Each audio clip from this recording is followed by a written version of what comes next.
بسم الله الرحمن الرحيم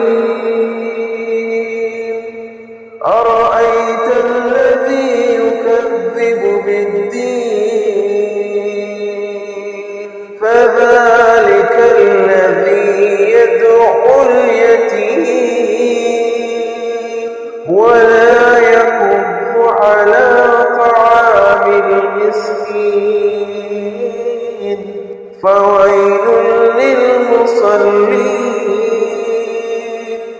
الذين هم عن صلاتهم ساهون